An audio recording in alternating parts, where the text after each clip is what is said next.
is the all-new Brackett Show. Brackett Show.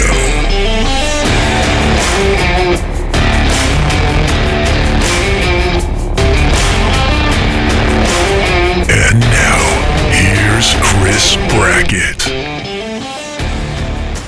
I will shoot a buck with a bow, with a gun, with a truck. I will lasso one. Whatever's legal, I'm in. It doesn't matter if it's the Orange Army or the Bow Brigade or Aero Affliction. Like, I am an equal opportunistic predator. I will shoot them with whatever. Yeah. It's the experience for me. Well, and you're wearing the orange, right? Because this Orange Army. Yeah. Hey, guess what? If you can't beat them, join them. So I was trying to see if I had any orange, and I was looking, and check it out. Check it out. Wait. You got to coordinate. Wait for it. We got this. That's off that movie Boomerang. He's always coordinated. Oh, check it out. It's reversible. It's reversible. That reminds me when we were kids, like they would have camouflage jackets, but on the inside of the camouflage, it would always be orange. It's not supposed to be reversible, but I was like, it's not quite the right orange, but it works. You right? fit in. It's 2024. People wear stuff backwards, crisscross. You never know. Yeah, crisscross, as we've said. But I am flat out orange today. This episode is the Brackett Show Orange Army because the gun seasons have come in across the Midwest, and as we're dropping this, we will either drop this the night before gun season in Illinois or the day of gun season in Illinois, so everybody can listen at camps. Or if you're sitting in the stand and you're probably sun's coming up, shotgun shells ringing off. Back in the old days, the Orange Army, the first shotgun season in Illinois used to be like a holiday to me. It used to be like Christmas. And as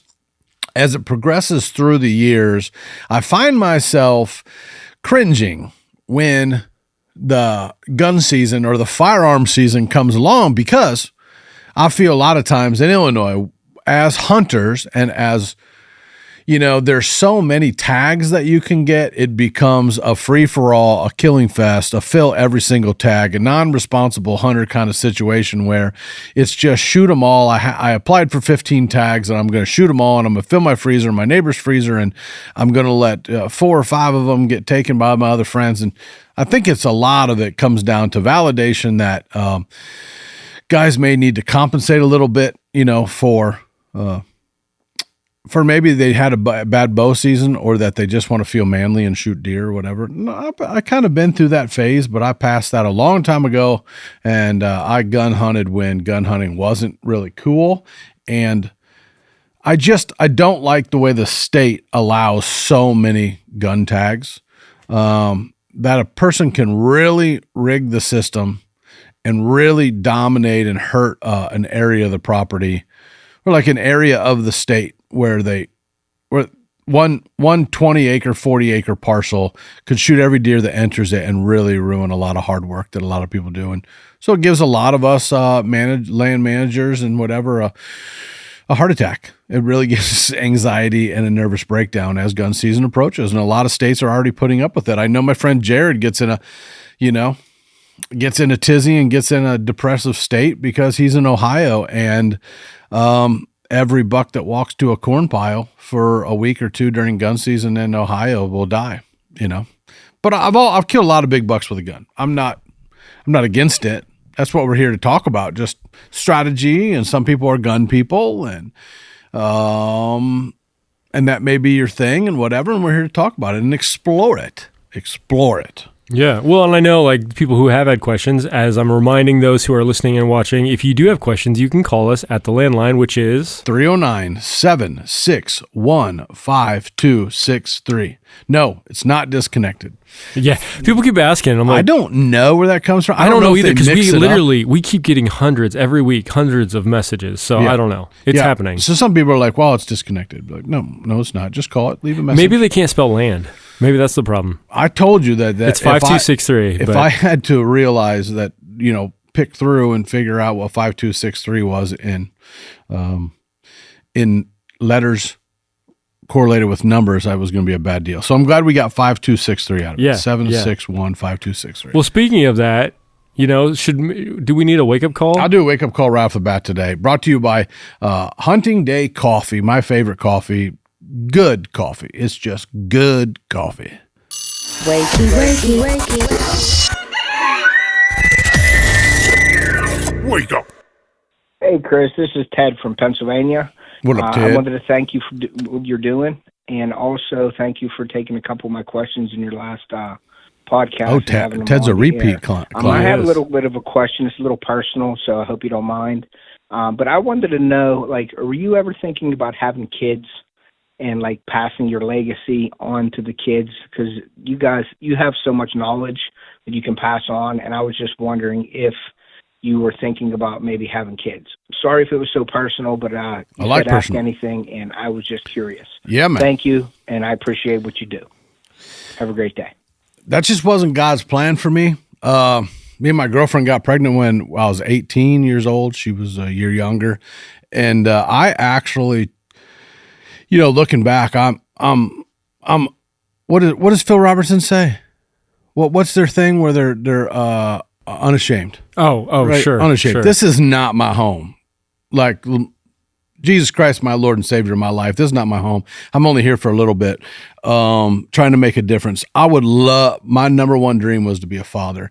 It's actually the only dream that I ever had that I never have reached. Won't at this age in my life. We won't have them, but my girlfriend in high school, we were sinners. We were lustful. We got pregnant, and I actually thought about abortion. And that, looking back as an older man, I did that. I thought that I needed to do that, or that I was going to push her into doing that, because I was really ashamed. I was was afraid and ashamed of what people thought of me, and like that I was screwed up and whatever. And man, what a turning point in my life as I got older, looking back now, not having kids, going, man, I wish I would have had it. She actually had a miscarriage. And it was like a secret little deal. So it's not a lot of people know this, but it was in high school, and had a miscarriage really early in the pregnancy. And at the time I thought it was a blessing. And now I look back, it was pretty heartfelt in the fact that was my one opportunity to have children. As me and my wife got married later on in life, she knows all about it, and she's very unashamed too, as far as the Lord as her Savior, and can talk about anything. I'm very open. I don't mind the personal questions. I think that hunting is why we're here, Orange Army, talking about stuff, but then talking about real stuff is where it's at. And if you're a young man, and let's say that happens or whatever, there is a lot of people out there, myself included, Chris and his wife included, that would love to adopt, would love to take care of children. There's such a need. You know more about it than me, but there's such a need out there for that. What would you tell somebody that feels like they're in trouble, and they feel like they're trapped, and they feel like they're pregnant, they don't know what to do, whatever? Like, how do we help a young man that was in my situation? What would we tell them right now? Yeah. Well, it took a pretty cool turn. Yeah. I mean, here, I will say this, like, life is sacred and precious. We know that. And so any life. And so when thinking about, say an unplanned pregnancy, yep. I think that while it may be unplanned, that doesn't mean that life can't be used. I firmly believe that God has a plan for every life. And so, that's why, like, my wife and I were very passionate about that, wanting to make sure that both an individual who may be in crisis, right? Like maybe an unplanned pregnancy, maybe there's a young woman, doesn't have to even be young, but there may be a woman who is pregnant and finds herself kind of alone in that situation. Can't afford it. Bad situation. Yeah, mental health. Any number of things. Financials. Right? There are options. Physical. Yeah, there are options. And there's a lot that I could get into. I won't get into all of that, other than to say, like, there are various organizations, like Safe Families comes to mind. There's different adoption agencies. If you have no idea where to go, just email us. We will send you to the right place. Yeah. Yeah. And because I know various people who have been adopted. I know various kids who are adopted, as well as like grown adults, and just to hear the stories, like that isn't the entirety of their existence. Like that's the beginning of their story, right?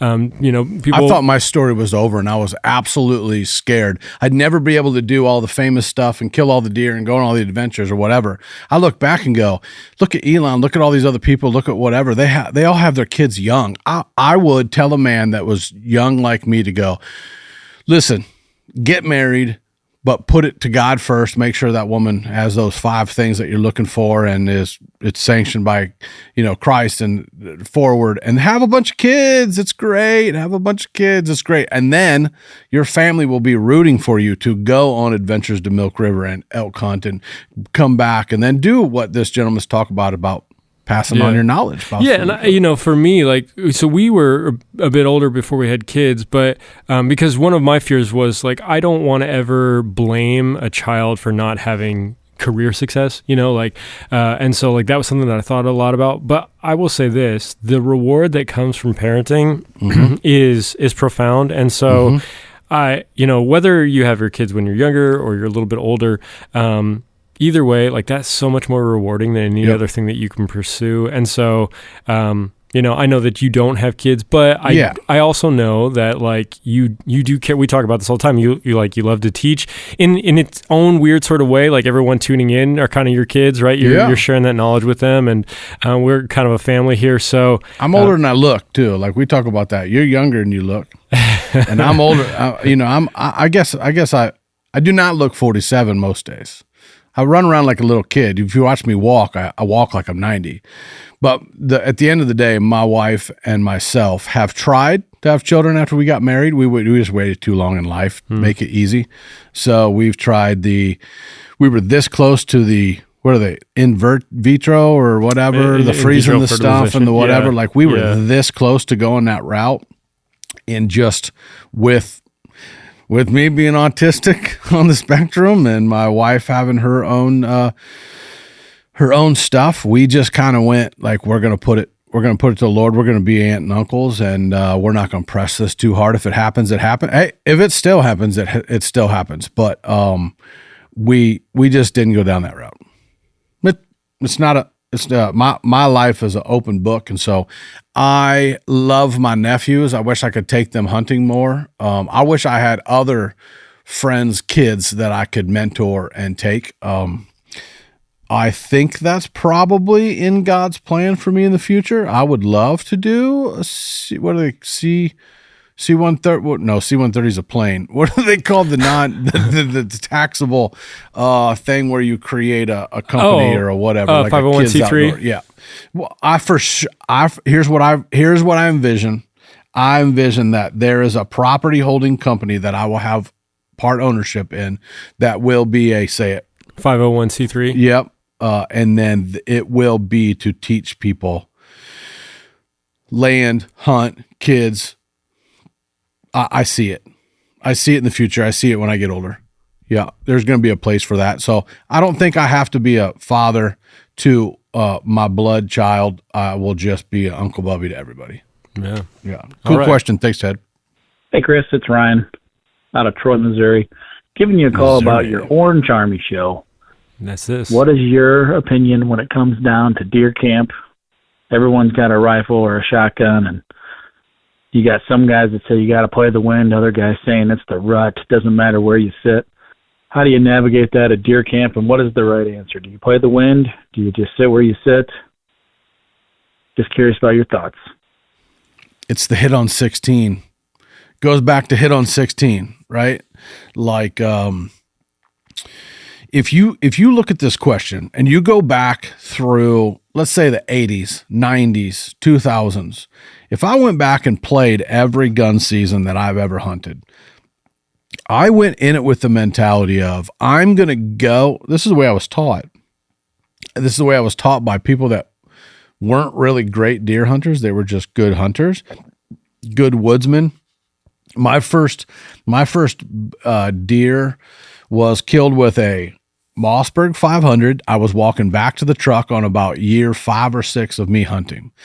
I was walking back to the truck. I made a 100-yard shot with an 1.25 ounce federal slug, 3-inch slug out of a Mossberg 500. Whooped my tail. I was 13 or 14 years old, and I had never had an opportunity. I used to just pray that God would bring a deer up into my lap just so where it walked up on me and I was sitting there.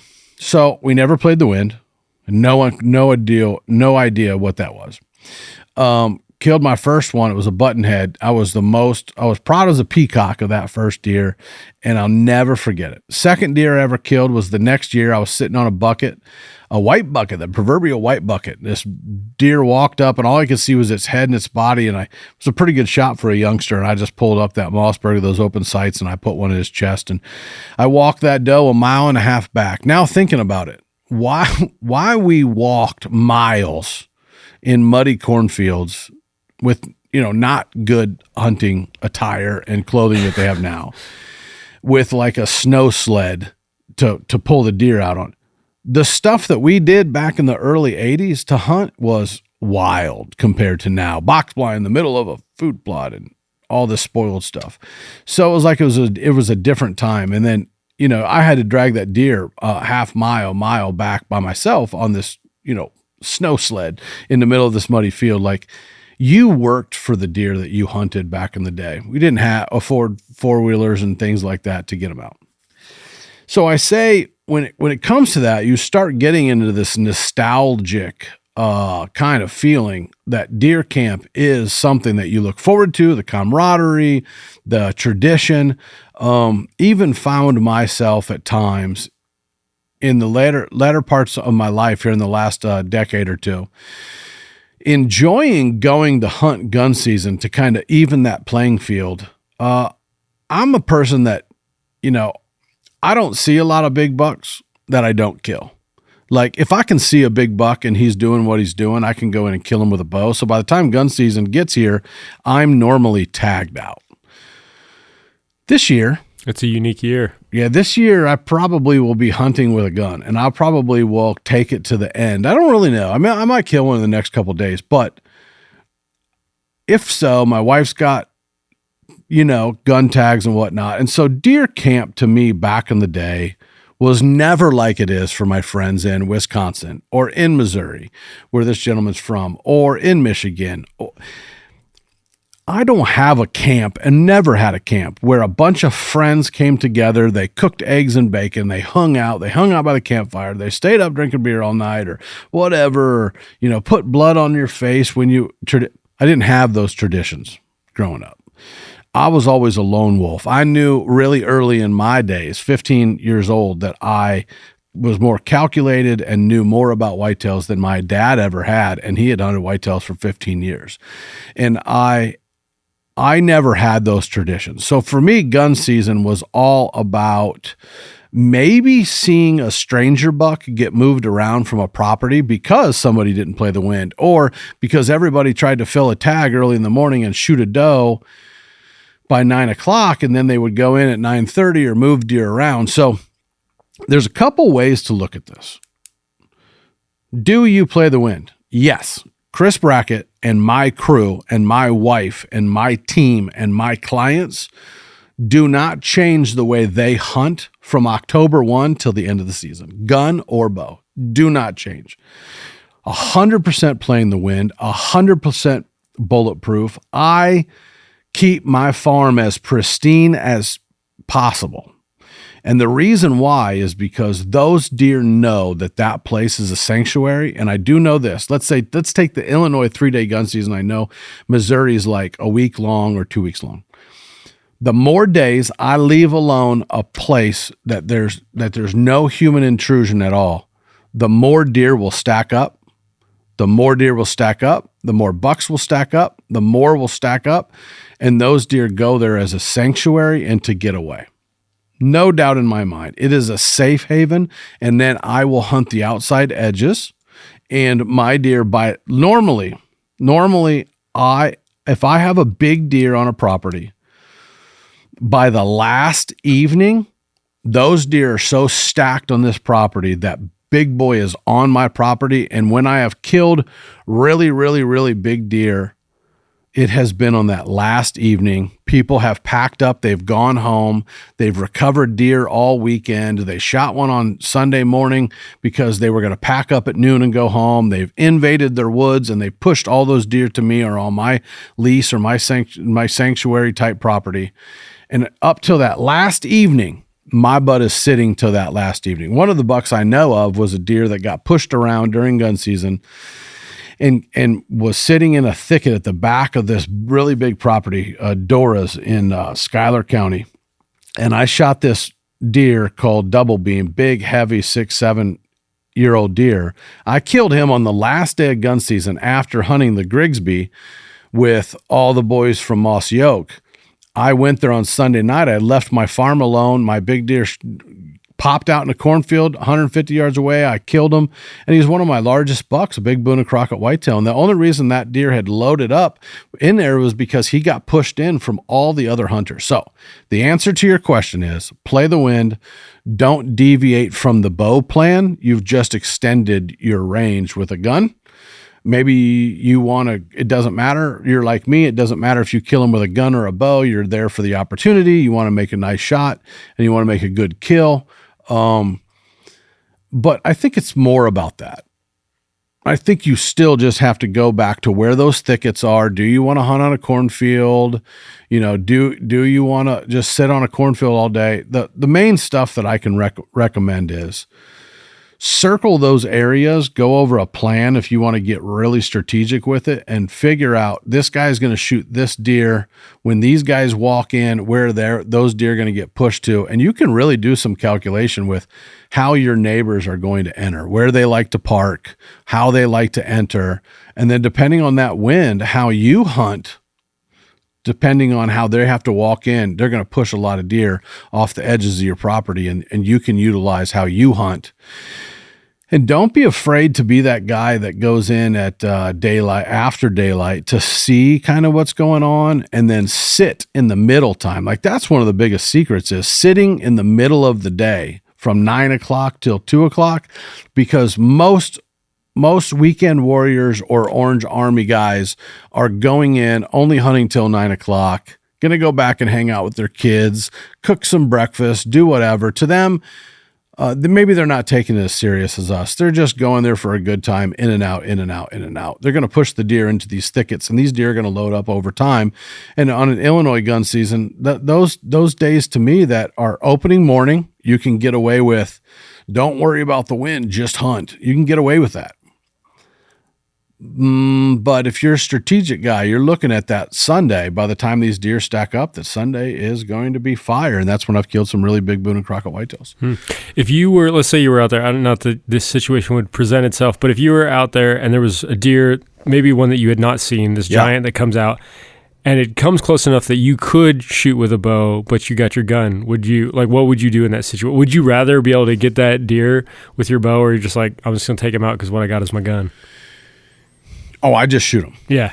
Yeah, there's a lot of guys that I've seen, and I've wrestled with this. Like, you'll see TV shows. In my opinion, if you were my little brother and you were like, I'm going to take my bow and my gun, and I'm going to, if he comes close enough with my bow, I'm going to shoot him with my bow and whatever. Like, if that's your mental state of what you're thinking, you're a little nuts. Like, you're overthinking this. Did you just call me nuts? Yep. Yep. That's why I had to preface it with, if you were my little brother, I could give you a hard time. But there is a lot of people that want to take both weapons and go like, well, if he's close, I'm going to shoot him bow. And be like, when you bow hunt, you bow hunt. When you gun hunt, you gun hunt. Yeah, because it's like a different mentality. Yeah, when you hunt with a longbow, like you hunt with a longbow. If you hunt with a recurve, like you hunt with a recurve. Like if you want to kill one with a spear, like you're hunting with the spear. Like that's the crossbow bow thing. Yeah. Like, dude, some days I hunt with a crossbow. Some days I hunt with my regular bow. Some days I use my slug gun. Some days I'll use my 300-yard Bobby Hart muzzleloader. Like, I'm about that experience. But I'm also the guy, realize this, I'm also the guy that doesn't put an arrow in my bow to walk to my stand, that if a buck popped up, I'd shoot it. I'm not that guy anymore.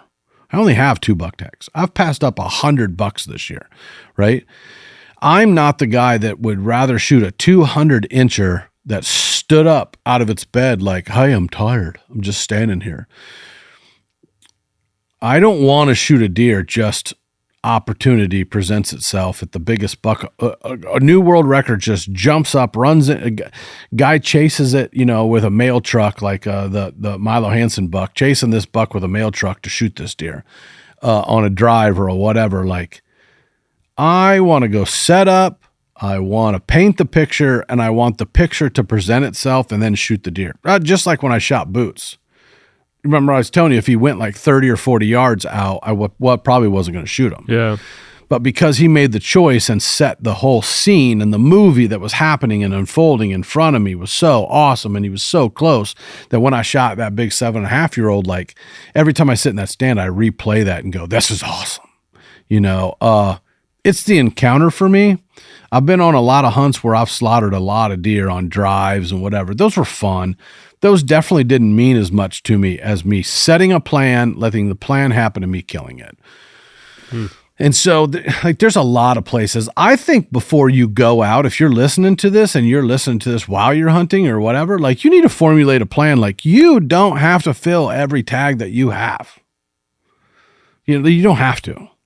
Like, you are trying to create a moment or a memory in 2024 where, you've got this crazy stimulation of TikTok and Instagram and and all this fast stimulation of, I just fill tags and the more experiences I get. No. Slow her down, dude.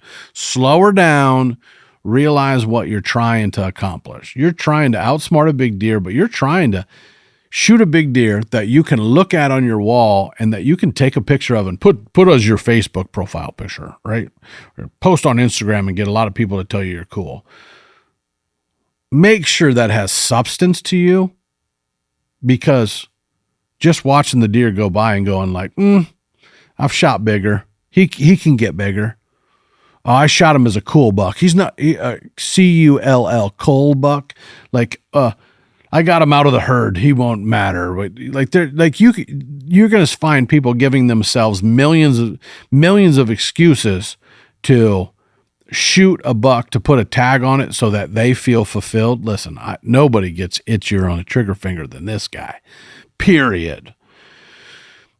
You have to figure out what your plan is. I really think the world right now in 2024 doesn't have a clue what they're doing in anything. Do you have a clue what you're doing as a dad? Yeah. I mean, you're winging it. It's most like anything. days. The more you experience you have, the more you realize what you don't know. You're just winging it most days. Like, you have a plan, right? Deer hunting, you go out with a plan. I had a plan at the beginning of the year to kill long duck dong and kill this other big deer, and it was just going to be the greatest, and I was going to pick what day I killed them, and I was going to have west winds, whatever. That plan went up in fire. That plan went up in fire faster than Bomar's truck while he's burning fields.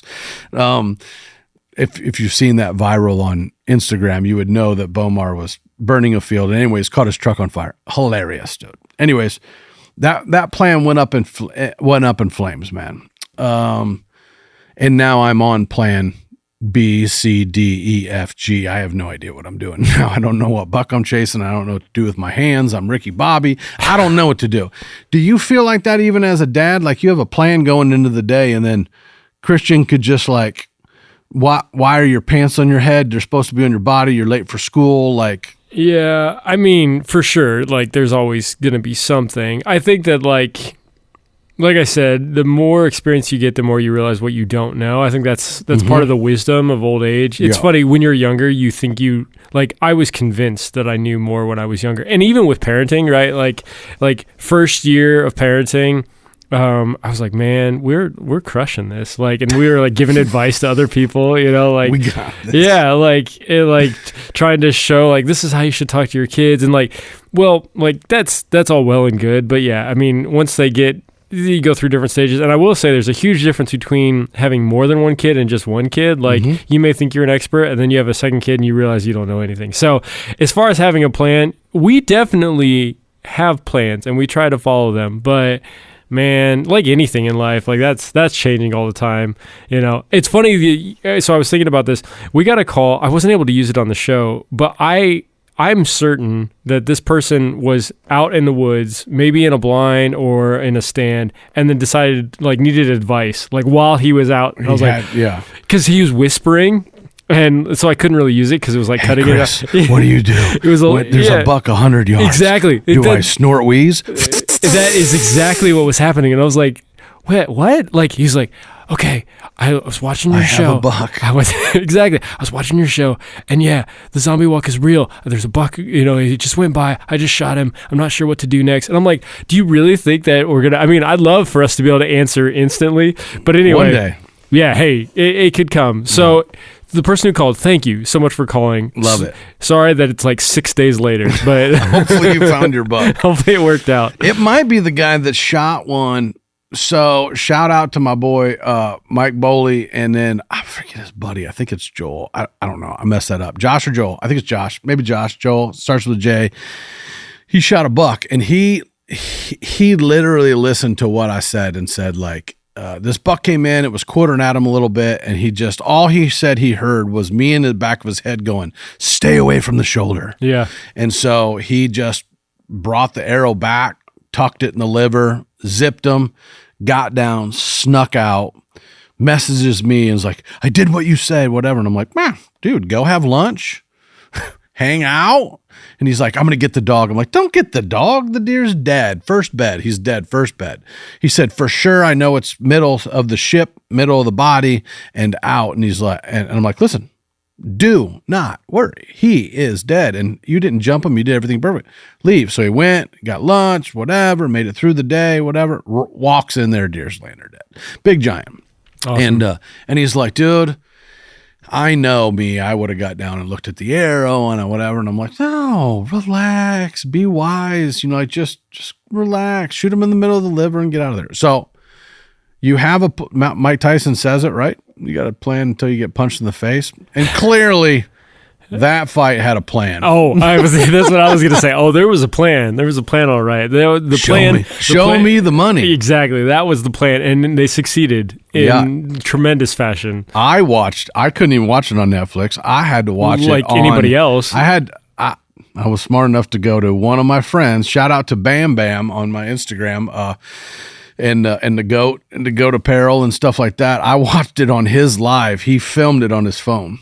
Oh wow! And I watched it that way, and I was like, what's going on? This is stupid. Oh, by the way, I'll fight Jake Paul next. Oh, hey, if he's gonna pay you, might as well. Let's go. I'll let him hit me. Yeah, I don't care. But I would clearly love you're not the for only somebody one to knock him out. Yeah, it's probably never gonna happen. As much. No, but I don't think he's a believer, so he's gonna get knocked out. Well, for sure. Here's the thing. Like, while it's annoying, like I can't fault him. If you're gonna make money doing that, like it clearly. I can fault him. I'm that guy. Okay. Sure. Mm-hmm. I won't say that making money absolves you from any fault, right. But I understand why he's doing what he's doing. He was helping out his friend Mike Tyson, and he's being successful in doing that. But anyway, why don't we get back to the Orange Army? Because we could talk about Jake Paul and Mike Tyson. We should take him hunting. Jake Paul? Yeah, he could. Hey, Logan, with just some boxing gloves. His dad and me are friends on Facebook. Yeah? Yeah. Well, hey, we could set it up. He's got a big ranch in, he got a bunch of elk, so they probably already go. But yeah, his dad's a wild one. I follow him all the time. Well, there we go. See, we got a connection there. We got the connection. Orange Army.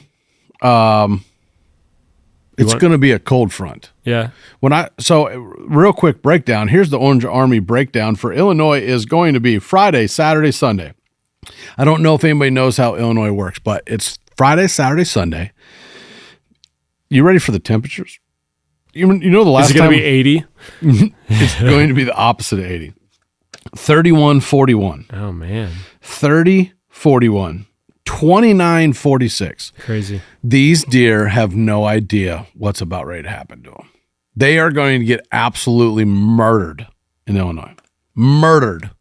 Because they're coming off lockdown. You're going to see some really, really big deer get killed. But here's what I got to tell you. There's a lot of 3-year-old deer out there that you're not going to mount. Don't shoot them, man. You don't have... Please don't shoot them. Leave the little guys alone. Leave the little bucks alone. Leave them alone, dude. You are not a biologist. You are not a manager. Don't say, well, he had a big body. He was mature. I was culling him out of the herd. Stop culling him. It's not real. Stop culling out of the herd. A 3-year-old. Don't just shoot one. Yeah, just don't shoot these babies. Just leave them alone. And listen, Stop shooting the button heads. You will not, I promise you will not see the damage this year, but 3-4 years from now, when you kill these bucks, they're like, oh, he was only a forkhorn. Oh, he was only a spike. I was culling. Stop it. Stop it. You don't have to fill every tag. This is what I'm going to implore you. I'm going to implore you to be somebody that takes in this whole weekend and passes deer. We will give a round of applause to everybody that just films these deer on their phone and the encounter. Pay attention to these, look through your binoculars, take extra binoculars, whatever you got to do. Like how do I say this, Chris? How do I beg and plead people to soak in this time that gun season is going to be so awesome? Don't pull that gun up and look at that deer in your scope or your sights, because the minute you do that, you're going to pull the trigger because you got to go, I want to know what happens. Study these deer, man. Listen to me. There has never been a time easier to kill a white-tailed deer or a buck on the planet Earth in 2024, sitting out of a box blind, sitting over a cornfield or a bean field, because these deer haven't frickin' eaten for 2 weeks. They haven't eaten all year. It hasn't been cold yet. I just want you to think about, before you just go pulling the trigger and blowing up your woods and whatever. Listen, this is all I want you to do. If you can find a center to yourself that you get to study these deer that come by you and what they do, and let these deer pass and let them stack up in these thickets, you will have a better opportunity in the future of killing a bigger animal, that dream animal, than just shooting something because it was nice or you wanted to get your buck or what. We live in a time that not very many people are going to make you feel bad for shooting or not shooting a deer. Does that make sense? Like, it's never been easier. Yeah. There are people like me that are going to say, awesome. I'm really glad you filmed them, because there's a lot of places hit with EHD that are trying to recover. There's a lot of places that have been shot out the last couple of years, and you're trying to figure it out. If you see this deer, it's like for me, I have a rule, and I try to teach people, like, if you're going to pull the trigger on a whitetail deer, like a buck, right? Like, not a doe, like a doe, eat it, stack the freezer, shoot the does, but to shoot a little buck that you're just going to throw the skull somewhere or just doesn't matter to you, shoot that doe, man. These bucks, film them, study them, see what they're doing, watch them pass, see what they can do. They can do spectacular things, and it is more rewarding to watch this deer that you passed do great things. Don't let these idiots tell you, oh, if I don't shoot it, my neighbor will. That's not always true. That is true to a point, but how cool is it that you passed it and you outsmarted it, right? Like, there is a certain reward, even if the neighbor kills it, that you passed it and you could have killed it. Yeah. Like, there is a grown up part of that that's just so much more. And you got a phone in your pocket, film the thing, send it to us. I'll share it. So much cooler to film it. Now, if it's your biggest buck and you're going to mount it, that's what I was getting ready to say. I got a rule in my camp that if you pull the trigger on it, you got to mount it. This deer, I have 60 of them on the wall. That is, if you do the math at $500 to $800 a piece, it's a lot of money. I might be an idiot. You don't even use drywall. You just put deer up there on the wall. Deer one to the other. Okay.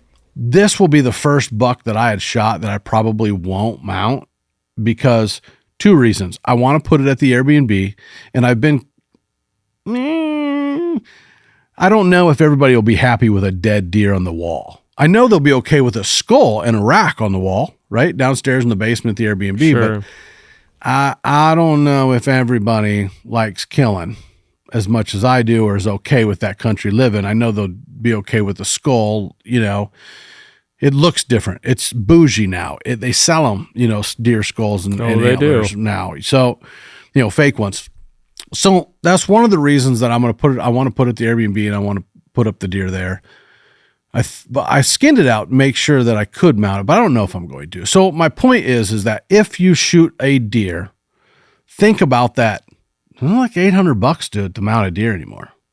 So you got to think about before you pull that trigger, if you're just shooting it just to shoot it, or are you going to pay that $800 to put it on the wall? Yeah. $800. That's a lot. That's a lot. So I was thinking, okay, if someone needs a little encouragement, I mean, like we're getting lots of calls. We can't necessarily like congratulate everyone who decided to pass because it was, a buck that they were letting grow until it's a little older. But mark this timestamp. If you need a little encouragement, little reminder, let's give them a little round of applause for just like filming. Okay. Yes. Thank you. Thank you for waiting. Here's what I got to say about it, man. Just slow the game down.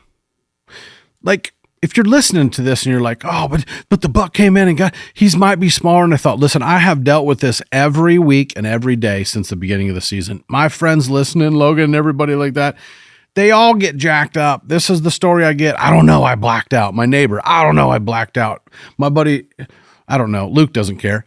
He was talking about, I almost blacked out like he shot his mule deer this year. Like, the only way you're going to beat this I blacked out in the middle of the shot thing, the only way, listen to this, the only way is to start passing some nice deer that you can't really decide on. I know they're not going to let you pet them. If they let me pet them, I wouldn't shoot them.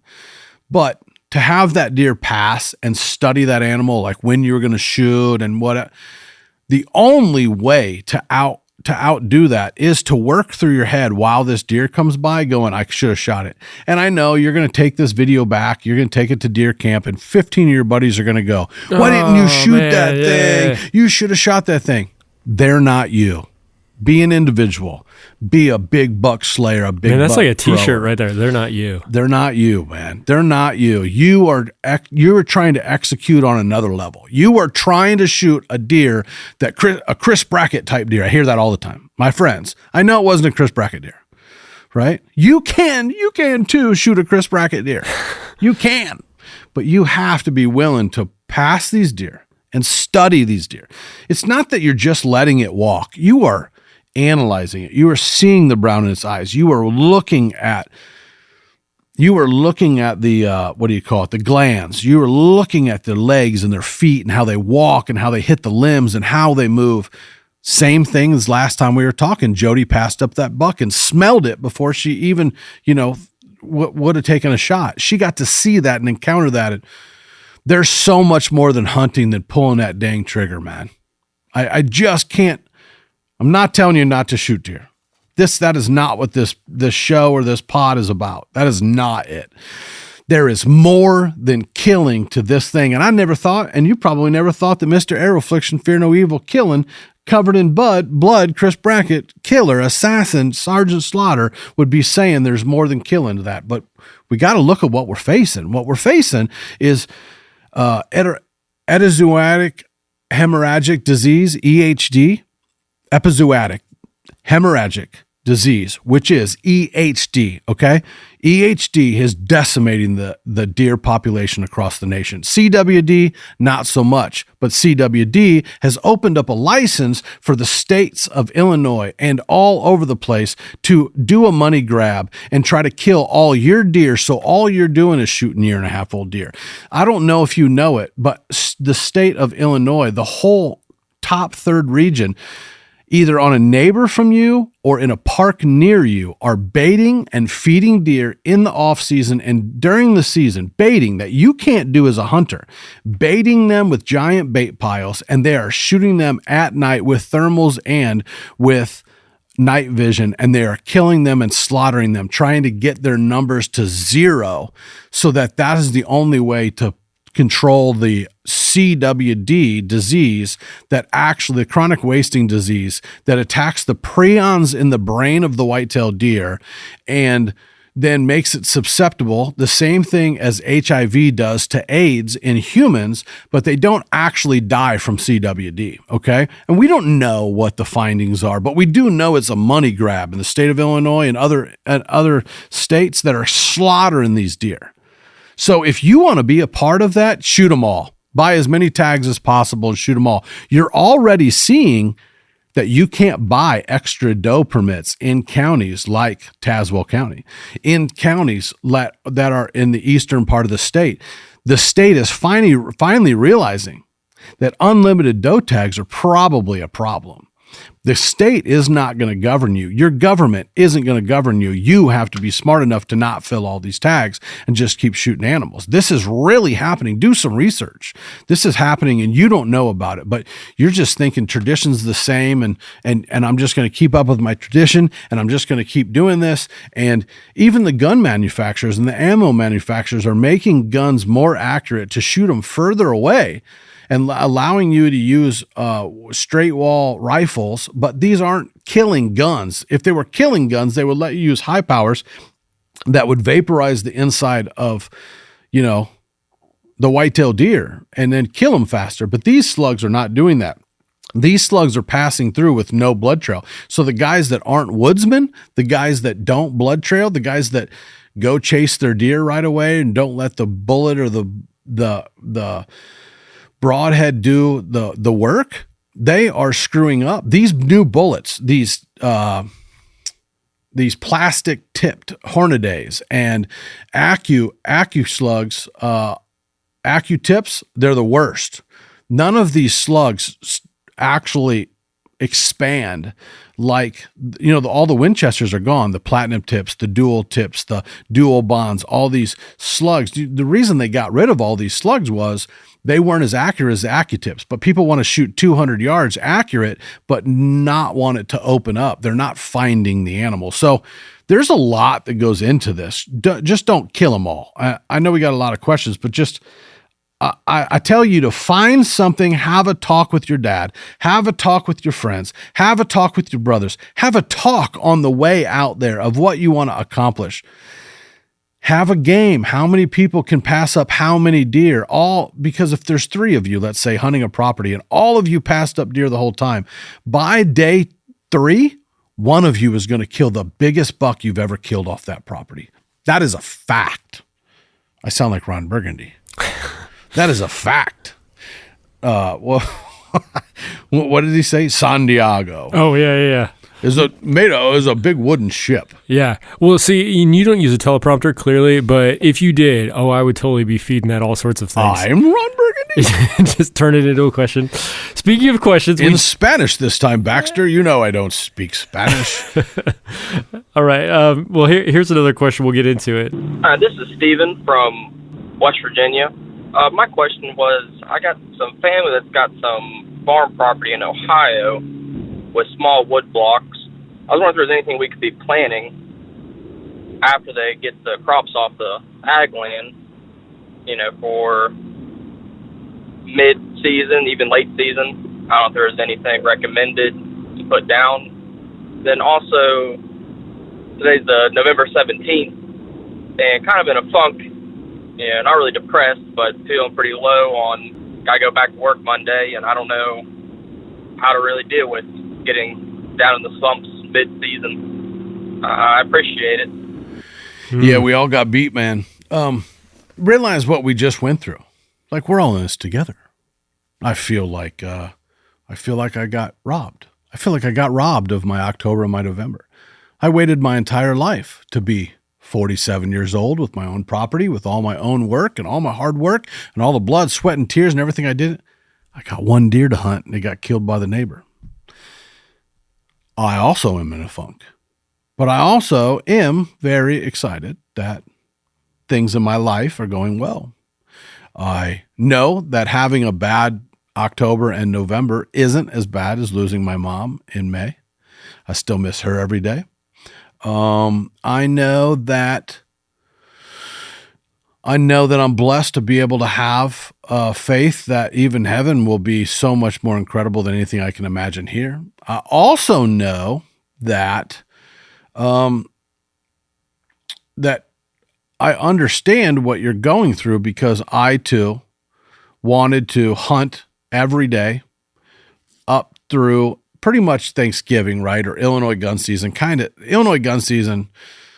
The weekend before Thanksgiving is really the time where all of a sudden I go like, oh, we're going into late season. I know a lot of people are like, late season, that's still some of the best rut, but Illinois gun season, they'll kill half the animals in the state of Illinois during this 3-day gun season, man. So him being from West Virginia and Ohio, hunting there, the great part, brother, is that you're able to hunt Ohio, and it is a feed state, right? So the one thing that you can do in a cover crop when they get the crops off in Ohio is fly over it or spread some type of rye or winter wheat.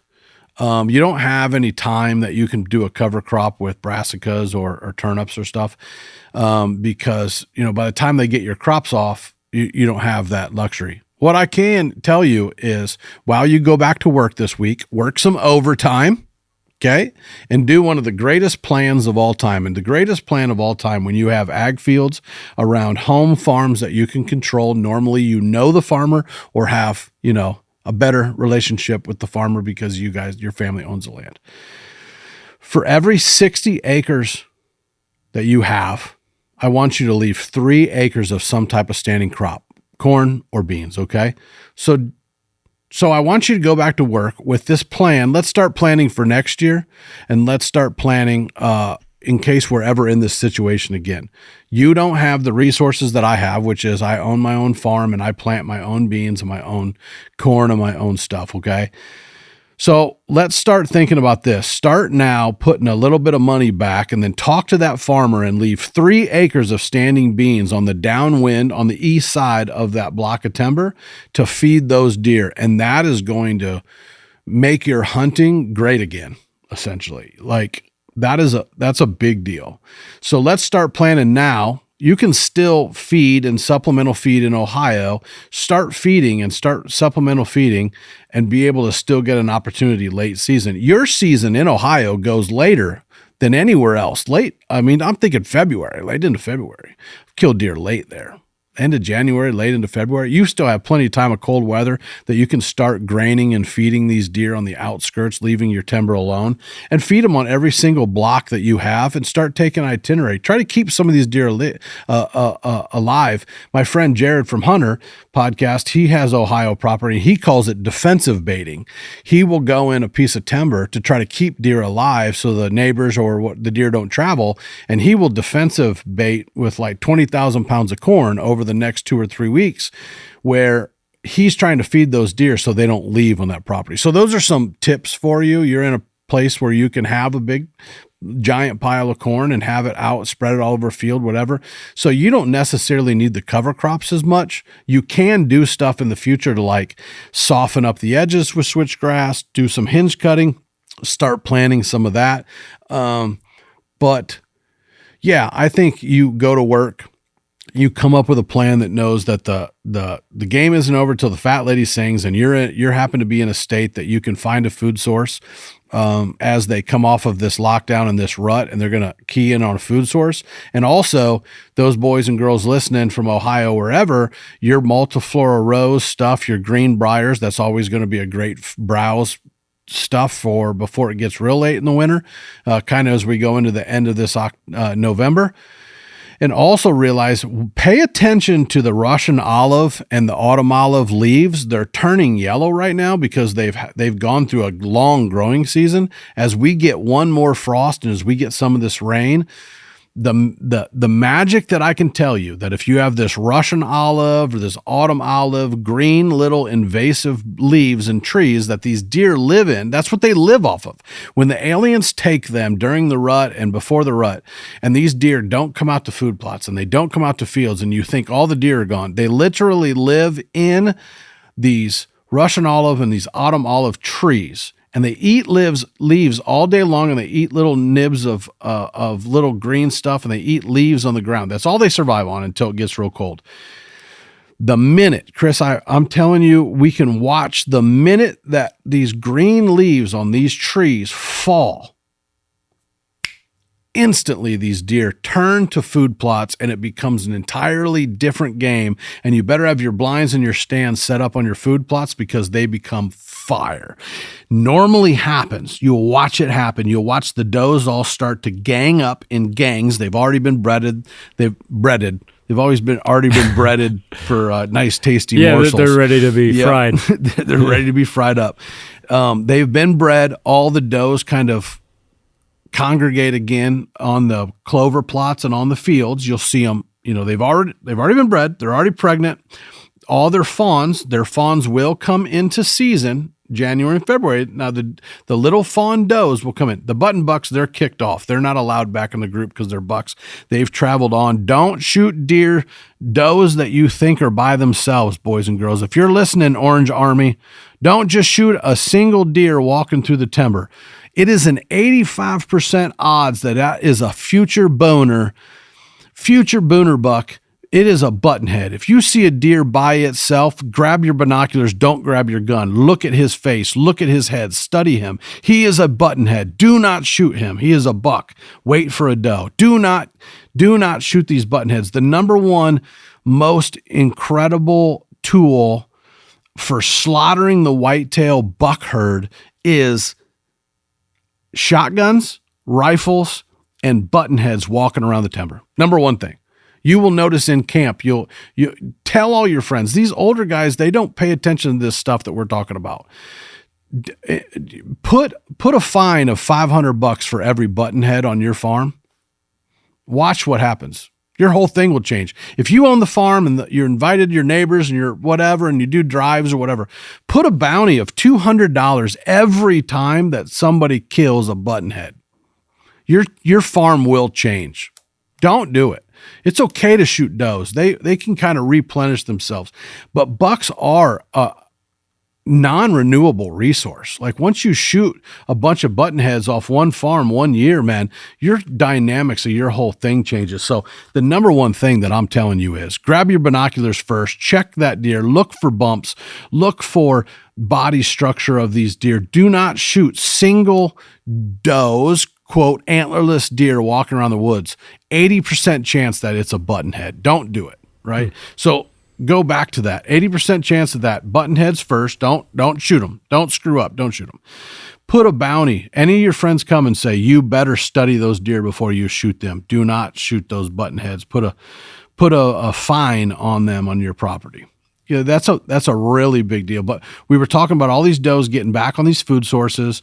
The little fawns are there, whatever.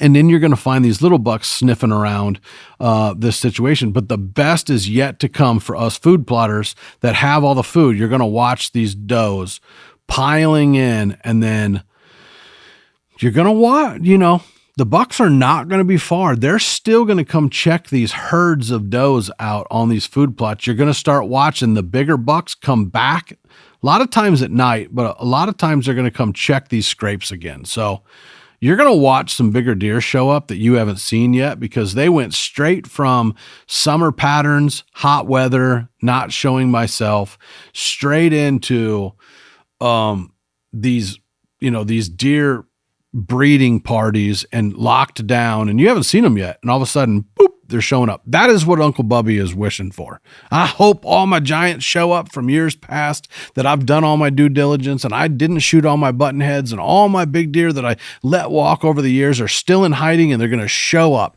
And I know they're going to do it. And you want to know when they're going to do it? I would love to know. Okay. They're going to show up December 1st to December 7th, are going to show up on clover. There you go. Right here, this clover rush here. This clover rush right here will be absolutely fire December 1 through December 15th-ish, because it's the first food that is really truly processable in the buck's stomach, coming off of not eating. Like they've been fasting, breeding, and the first thing that they like to eat is the really soft stuff.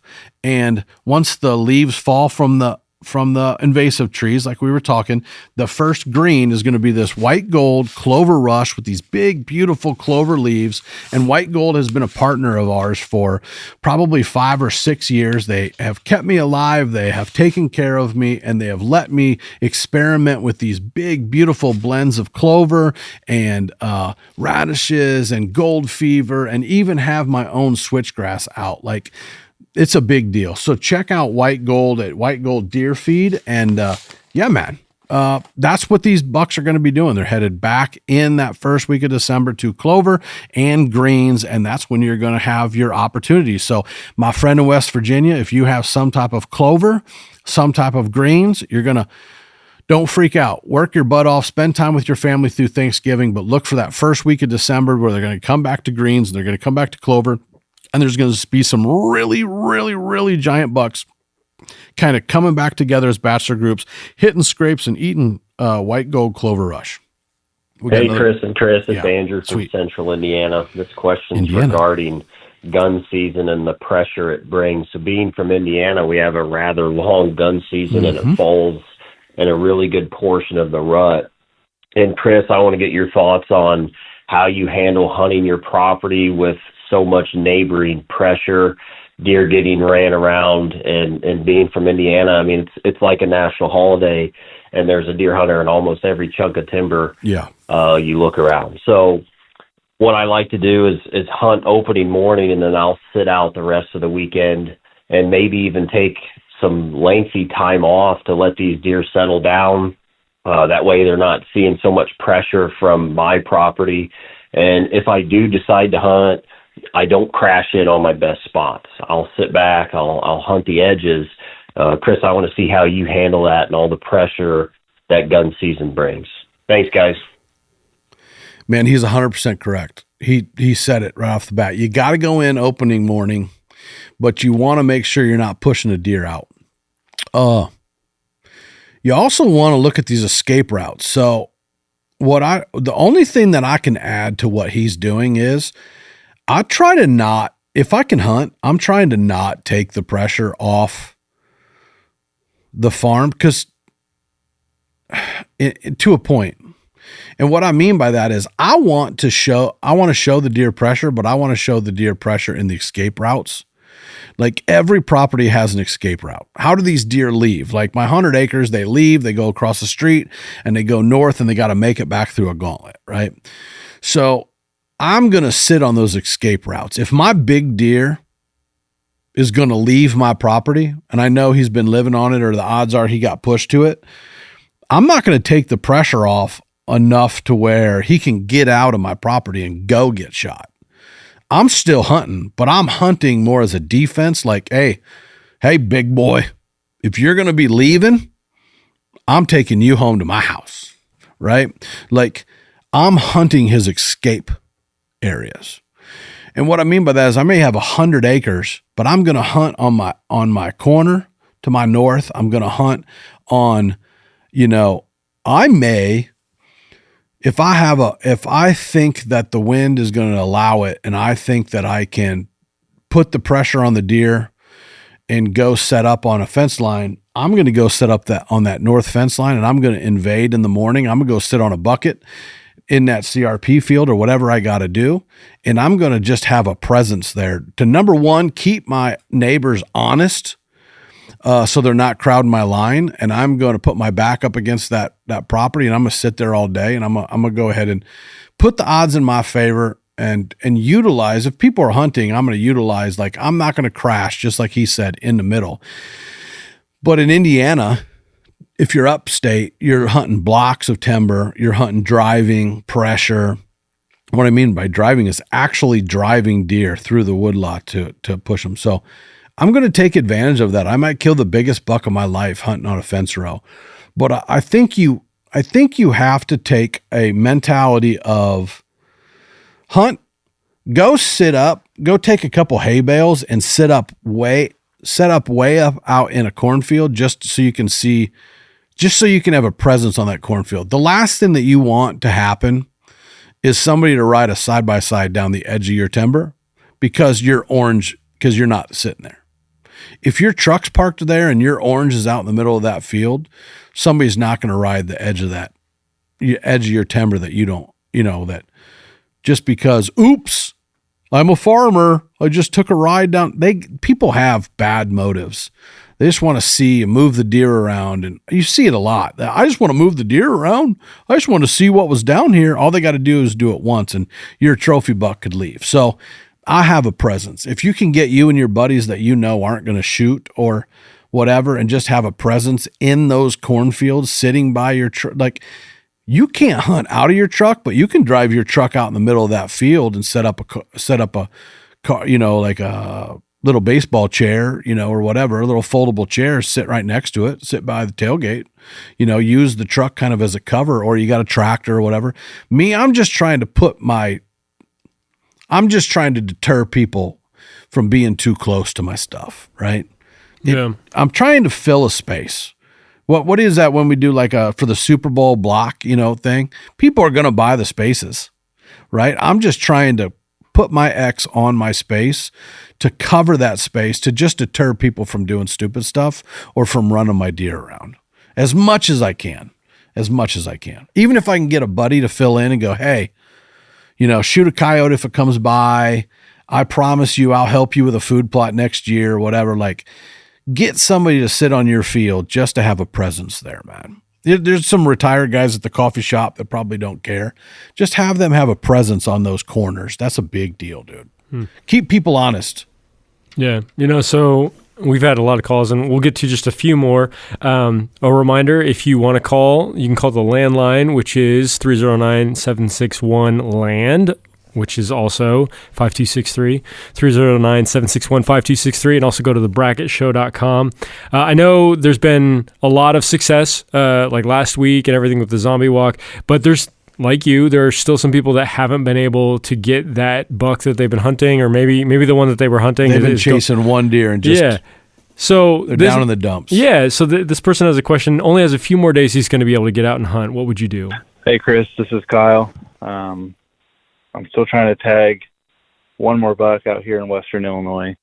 I've got 5 days to hunt from November 27th through December 1st. Looks like highs are in the 40s, lows in the 20s and 30s for that stretch. Should I switch my focus to food, or am I still hunting the does in the near bedding or transition zones and my pinch points, or are we thinking mature bucks and we switching his focus back to food? I think I still should have a chance at a hot doe because I still have at least one doe with her fawn still. Any advice you'd have, I'd appreciate it. Thanks for what you do. Yeah, brother. Bye. Don't get so logical that you're like, well, reasoning is I have a doe with her two fawns. Listen, that could go to crap real easy. Don't look at it like that. Look at it like this. You're coming off of gun season, and Thanksgiving has been really great for just hunting. This goes back to that rule that's like 365 days, prior to this, last year and the year before and the year before. Where did you see the deer congregate, right?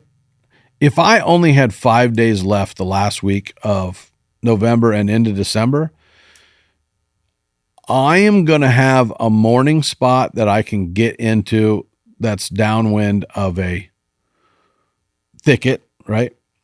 And I'm also going to have, I'm going to use what I'm doing in the morning to hunt in the evening. And what I mean by that is morning, I'm still going to be hunting some type of thicket for those last does. The big bucks are always just tired.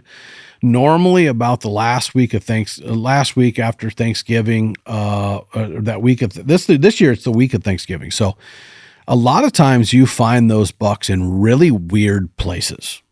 And what I mean is they've bred the does in all of the normal circled red areas, like you've circled on a map, that you can circle on a map and say, these are known doe thickets.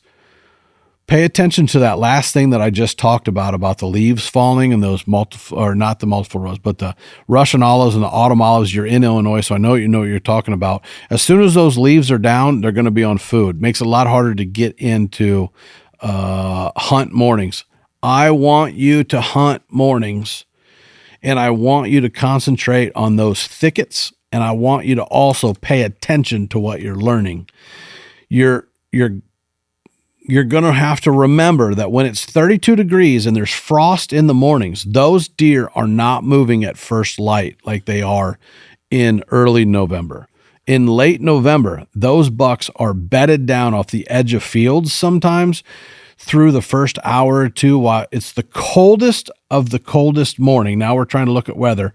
The coldest mornings at 27 degrees, that ground's frozen. Most of the deer have been playing all night doing reindeer games, and then they're sleeping those first couple hours of the morning, okay?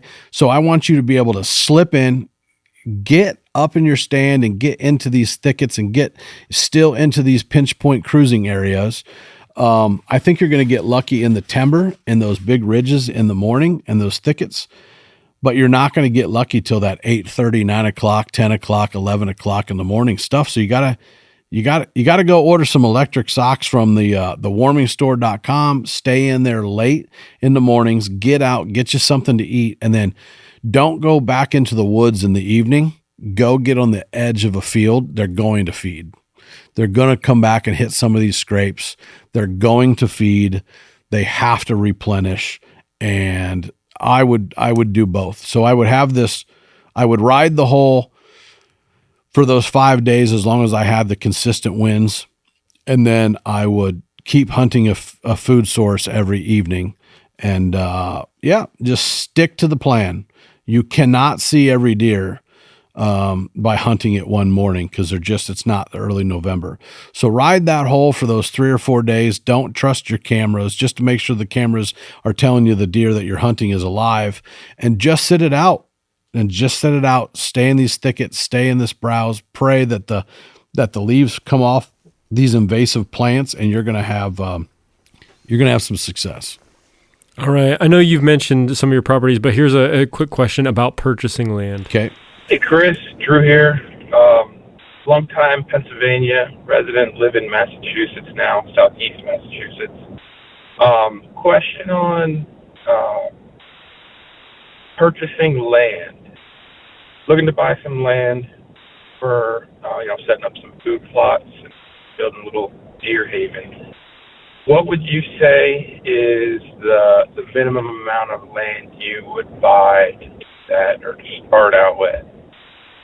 Thanks again. Love the show. Take care. Well, 60 acres is just enough to make you mad. 40 is kind of that key number where there's a big price break between 40 and like 120 acres. So the best thing that you could do when looking for land is to get as much as you can afford. You can always cut off what you don't want and sell it to somebody else for a higher property. Do you know what I'm talking about? Yeah. Reparcel it. Yeah. Let's say you buy 120 acres and you said, well, the main part that I could afford is like 80. If you can buy a bigger parcel, then you can kind of carve out with $3,500 to $5,000 for a survey. You can kind of carve out what you want and what you want to keep. And sometimes you can keep the farming rights of some of the ag field and then just sell, or hold on a second. You can keep some of the hunting rights for some of the tillable land and then sell the land, but keep the hunting rights for the tillable ground and sell it to a farmer and recoup a bunch of your money and have a more affordable property for what you want. 60 acres seems to kind of be that sweet spot. In Illinois, 40 acres will get you a doe tag, a buck tag, gun tag, archery tag, and a turkey tag, all for free from the state. Okay. So 40 acres is kind of that sweet spot for Illinois. 60 acres, just enough to make you mad. Like that 60 acres I have that Food Plot Kevin had forever is one of the greatest 60 acres on the planet, but it's top dollar. It's $600 and something $1,000 for that property, but it has more mature whitetails on it because of how it's set up than you can buy 200 acres. This property hunts better. So a lot of times you're paying for that. Like that's available right now. It's 61 acres for $600 and something $1,000. You can build on it. You can build ponds on it, but you are going to kill really, really big deer, and you're going to do it every year for a long time, where you can't say that about a 200 acre property or a 150 acre property. Like this place hunts like 200 acres. And so if somebody's out of state, like this gentleman, I don't know if he said he was wanting to buy in Massachusetts or buy somewhere else, Like you can roll in here for $600,000, hunt this property, put 2 ponds on it, and then split this property up into like 20, a 30 acre and, another 10 acre parcel and make $100,000 on this property, but, and this is on a top end, but people that know what they're talking about, land is a little better right now with Trump getting in office, and we're going to see what that all does with the interest rates. And I don't know what it'll do. I don't know if the promises will be kept or whatever. I got to believe that the interest rates are going to go down, but you're just going to try to, whatever you can get, just get something that you can make better, whether that's a food plot on it, whether that's, timbering and making it thicker and doing some hinge cut or whatever. Get into it with the fact of being a land manager and making it better. That's all I can really tell you. And then just start getting your financials to a bank and a land lender. Start that process, because everybody knows somebody that's selling a piece of ground and the deal comes up. The greatest flaw is to not be set up with like a lender. Like I use Compeer that's around here. I had to get my financials there. I had to get everything ready so that I'm able to move when that property comes up. If that makes sense. Yeah. Yeah. All right, man. Well, I know next week is Thanksgiving, so I don't know what that means for you going out, but why don't you give us the lowdown outlook for next week? Okay. The lowdown is brought to you by the high-speed trail camera viewer named the Lowdown. It's got a 9-inch HD color touchscreen. It is made by Hunter's Mate, lowdownviewer.com. You can also check it out at brackettShow.com. That's BRACKETT show.com. And this is just like a full view, slideshow, snapshot, quick view. It's easy scrolling. It's touch screen. It's like a little tablet that has SD cards in it. I have a super duper SD card that's got a lot of memory. And then I use it for my little 32 giggers, and I pop them in and out. I use it as a viewer, and I also use it as something that I can put on my HD TV, plug in with my HDMI cord. I can tap and drag and blow up and watch videos and save my buck pictures to where then I can hand it to my buddies and show them off, and we can trade, and I can keep it in my Polaris, and that way I always have it on me. Man, the lowdown this week: save face and have heart and confidence in hopefully food plotting that you did are going to be the successful factors in the hard grinding it out of the cold weather. Instantly when Thanksgiving happens, I call that late season. I'm very close to switching to only hunting evenings because my mornings become a little lackluster. I can't beat the deer back because they're bedding so close to the food source. I think that this year, after this Thanksgiving time, you're going to watch a really big flip that all these does are going to start keying in on food sources, and you're going to watch different bucks move from new territory to new territory to new territory, searching for those last couple does and those first, little bit older fawns coming into estrus. This is when I see some of my biggest bucks come back to the places that they frequented last year, because I'm the man with the master plan, because I planned food plots. I planned to tempt their bellies. I planned to hold all the girls. I planned to have corn and beans and greens and sorghum with the new October magic and all this stuff. I have stuff on my farm that I've never planted before. The smorgasbord is there. The white gold is just beaming with these new peas growing up the sorghum. It's been an incredible growing year for all the guys that didn't have food plots. If you did what we talked about and went back with like the rye and the winter wheat and did all of those things, we've had an incredible growing season for them.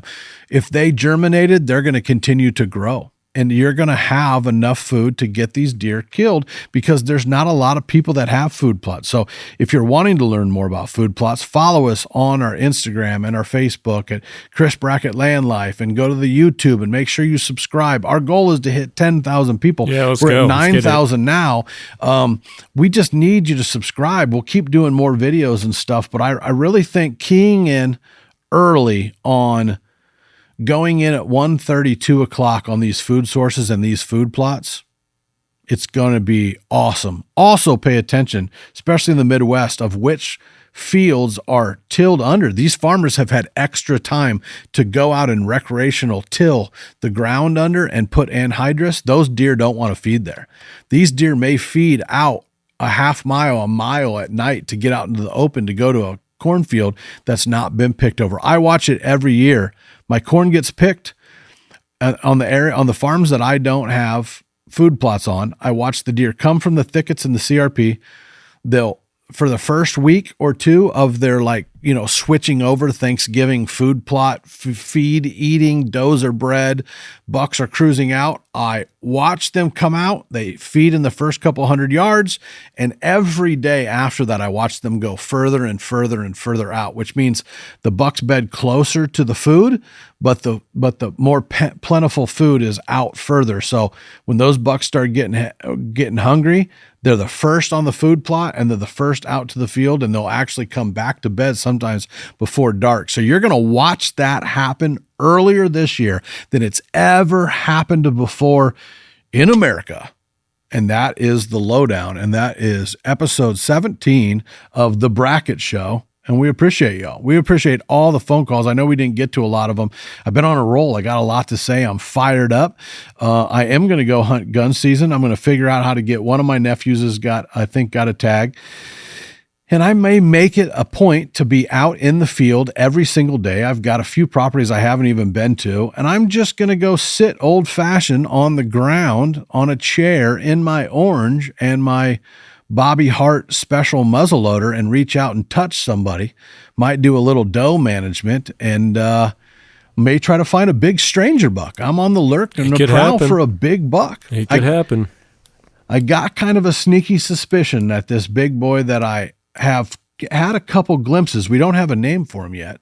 But this is the deer. Can you put it on the screen for me? All right. This is the deer in velvet, and then this is the deer off velvet. I have one series of pictures in July and one series of pictures in November. And I think the mysterious, we should call him Mysterioso or something cool like that. I like it. We can't name him Big Chocolate because we don't know if he's chocolate or slow. Or Big Molasses. You want to name one Big Molasses? Yeah, well, yeah. And also we know not to name Chuck Norris. You can't name him Chuck Norris or or Thor or anything. You can't name him Maximus Decimus Aurelius. Oh, Gladiator 2's coming out. It's coming out. You can't name him Maximus Decimus Aurelius because you got to kill his name before you can kill him. So that's the fun. That's the deer I'm kind of after. I want to see him up close in person. He might take a Bobby Hart Predator bullet out of the Bobby Hart muzzleloader. We'll see. I mean, for sure, check out the next episode after this because who knows? We might have some video, some pictures to show. You might have gotten yourself a big buck. Jared's coming to town. There's going to be a big buck dead in the little circle here, before Thanksgiving. I really feel that. Maybe me, maybe Jody. I got her out hunting once. I'll probably get her out again. She likes to pass them up, though. Hey, thanks, everybody. You guys are the best. We really need to just spread the awareness of that we're putting out information. We'll keep doing it as long as you keep spreading the love and telling people about it, having them subscribe. It really means a lot to us. Yeah, thanks. Yeah, we'll try to get apparel out maybe by Christmas. Yeah. Hey, just in time for Christmas gifts. Or maybe, Valentine's Day. Maybe special Valentine's Day gifts. Yeah. You can surprise your sweetheart. Yeah. Peace out, everybody.